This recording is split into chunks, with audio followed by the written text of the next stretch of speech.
Diesel के दाम अब हर महीने बढ़ेंगे। केंद्रीय पेट्रोलियम मंत्री वीरप्पा मोइली ने कहा है कि जब तक तेल कंपनियों का घाटा पूरा नहीं होता तब तक डीजल के दाम हर महीने 40 से 50 पैसे बढ़ाए जाएंगे। डीजल के दाम अगर हर महीने 50 पैसे बढ़ाए गए तो एक साल में डीजल 6 रुपए महंगा हो जाएगा। अभी 17 जनवरी को ही तेल कंपनियों ने डीजल के दाम 45 पैसे बढ़ाए थे। Hike the diesel price again? I mean, as in the oil companies can actually have indicated, because today is first. So no.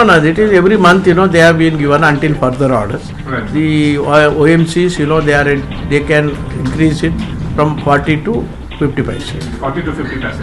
And every month. Every month they can increase it, sir.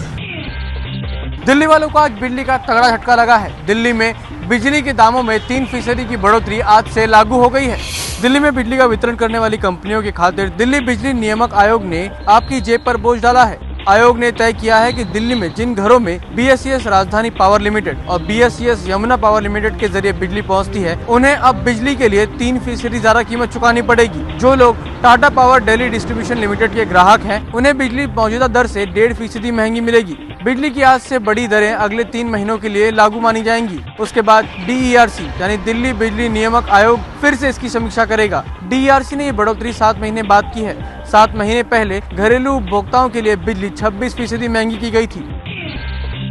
देश में प्याज की लगातार बढ़ती कीमतों की वजह क्या है? ये सवाल इसलिए क्योंकि पिछले 3 महीनों के आंकड़े बता रहे हैं कि इस दौरान प्याज की आवक में उतनी गिरावट नहीं आई है जितनी तेजी से प्याज की कीमतें बढ़ी हैं। National horticulture development and research foundation यानी NHRDF की रिपोर्ट के मुताबिक देश की 22 बड़ी प्याज मंडियों में नवंबर में 10% प्याज कम पहुंचा, लेकिन इस दौरान प्याज की कीमतें बढ़ी 22%। दिसंबर के महीने में 5% प्याज कम आया, लेकिन दाम बढ़े 78%। जनवरी में भी प्याज की आवक तो सिर्फ 3% घटी, लेकिन कीमतें बढ़ी 166%। महाराष्ट्र की लासलगांव मंडी प्याज की सबसे बड़ी मंडियों में से एक है। कहा जाता है कि लासलगांव मंडी से ही पूरे देश में प्याज की कीमतें कंट्रोल होती हैं। नवंबर 2012 से जनवरी 2013 के दौरान इस मंडी में 2011-12 के इन्हीं महीनों के मुकाबले ज्यादा प्याज आया, लेकिन इस सब के बावजूद लासलगांव मंडी में प्याज के भाव रोजाना चढ़ रहे हैं।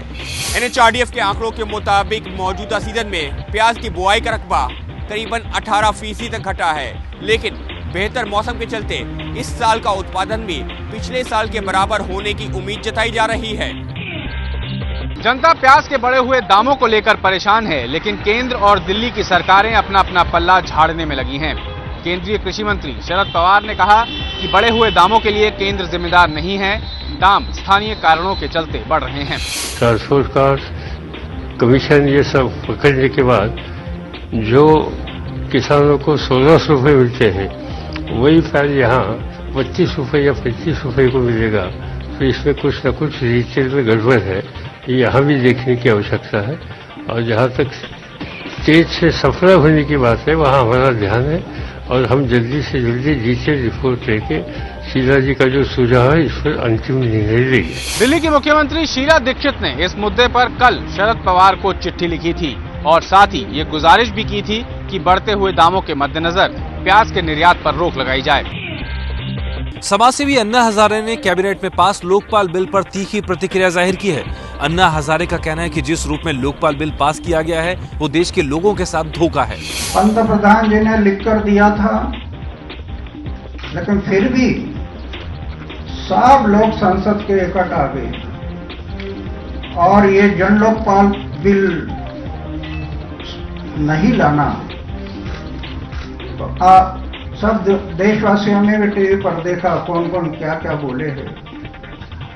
अभी हमें एक ही लगता, मैं तो देशवासियों के लिए ये विनती करूंगा, अभी पक्ष और पार्टी से इस देश के लिए भविष्य मिलेगा ये आशा नहीं है।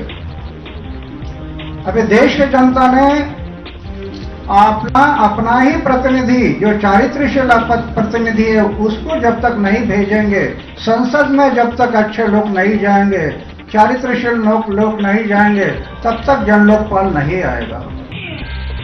कमल हासन के विवादों में फंसी फिल्म विश्वरूपम आज हिंदी में विश्वरूप के नाम से देश के कई राज्यों में रिलीज हुई। जिन राज्यों में ये फिल्म बिना किसी रोक टोक के रिलीज हुई है, उनमें पंजाब और गुजरात भी शामिल हैं। कमल हासन की फिल्म विश्वरूप आज गुजरात में सूरत समेत कई शहरों में रिलीज हो गई। तमिलनाडु में फिल्म से जुड़े विवाद की वजह से दर्शकों में फिल्म की रिलीज को लेकर कुछ असमंजस था, जिसके चलते सुबह के शो में कम दर्शक नजर आए। लेकिन जैसे ही पता चला कि फिल्म बिना किसी रुकावट के दिखाई जा रही है, फिल्म के शो में दर्शकों की तादाद बढ़ गई। पंजाब में भी आज विश्वरूप अमृतसर समेत कई शहरों में बिना किसी दिक्कत के रिलीज हो गई।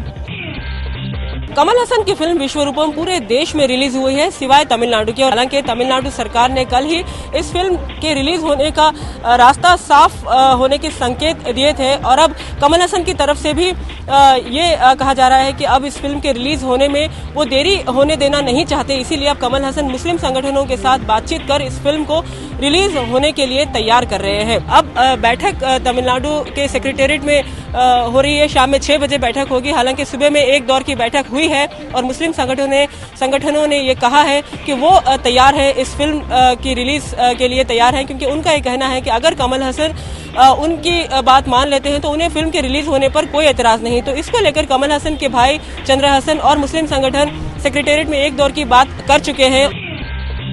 समाजशास्त्री आशीष नंदी को सुप्रीम कोर्ट ने दी है राहत। दलित विरोधी टिप्पणी को लेकर विवादों में घिरे आशीष नंदी की गिरफ्तारी पर सुप्रीम कोर्ट ने रोक लगा दी है।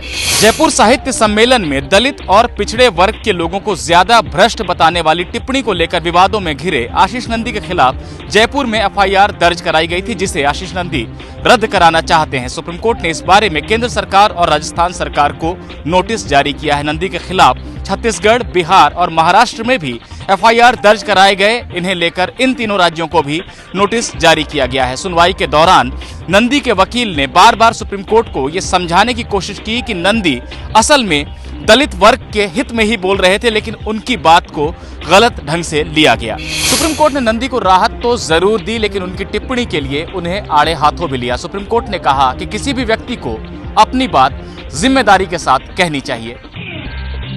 भारत ने कहा है कि करगिल युद्ध के दौरान परवेज मुशर्रफ के नियंत्रण रेखा पार करने के खुलासे से हमारे दावे सही साबित हो रहे हैं। पाकिस्तानी सेना के एक पूर्व अधिकारी ने यह खुलासा किया है कि करगिल की लड़ाई के दौरान परवेज मुशर्रफ ने नियंत्रण रेखा पार की थी और एक रात भारत की सीमा में गुजारी थी। पाकिस्तानी सेना के जनसंपर्क विभाग के डिप्टी डायरेक्टर रहे कर्नल अशफाक हुसैन ने अपने किताब में दावा किया है कि 1999 में करगिल की लड़ाई से पहले पाकिस्तान के तत्कालीन सेना प्रमुख मुशर्रफ ने हेलीकॉप्टर के जरिए एलओसी पार की थी।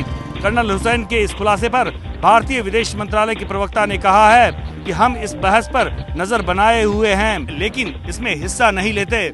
मैं किसी दूसरे देश के अंदरूनी बहस में हिस्सा न लेने की परंपरा को नहीं तोड़ना चाहता, लेकिन इस फैसले का आधार चाहे जो भी रहा हो, लेकिन इसका नतीजा ये हुआ था कि भारत पर इसका असर पड़ा और करगिल युद्ध हुआ और इस पर अब दोनों पक्ष सहमत दिखाई देते हैं। हम अब तक जो कहते आ रहे थे वो सही साबित होता है। दिल्ली आगरा यमुना एक्सप्रेसवे पर घने कोहरे के कारण आज सुबह करीब 1 दर्जन गाड़ियां आपस में टकरा गई। इस भीषण हादसे में एक बच्चे की मौत हो गई है और 13 लोग जख्मी हैं। दिल्ली से सटे ग्रेटर नोएडा में यमुना एक्सप्रेसवे पर हादसे की शिकार गाड़ियों की ये हालत देखकर अंदाजा लगाया जा सकता है कि इनकी टक्कर कितनी जबरदस्त रही होगी। आज सुबह घने कोहरे के कारण सड़क पर ठीक से दिखाई नहीं दे रहा था। ऐसे में सबसे पहले एक कार और ट्रक में टक्कर हुई, जिसके बाद पीछे से आ रही गाड़ियां एक के बाद एक आपस में टकराती चली गई। इस हादसे में 5 साल के एक बच्चे की मौत हो गई है, जबकि 13 लोग जख्मी हो गए हैं। घायलों में 4 की हालत नाजुक है, जिन्हें आईसीयू में रखा गया है। सभी घायलों को पास के प्राइवेट अस्पताल में भर्ती कराया गया है।